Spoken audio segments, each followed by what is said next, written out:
I think for my parents' generation, for example, perhaps Vietnam as a homeland makes sense.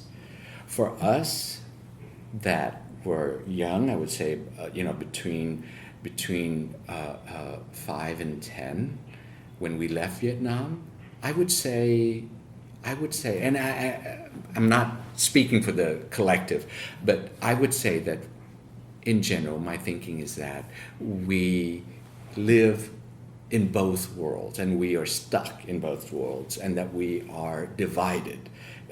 And I don't think that that division is I don't think there's a desire to unite the two halves.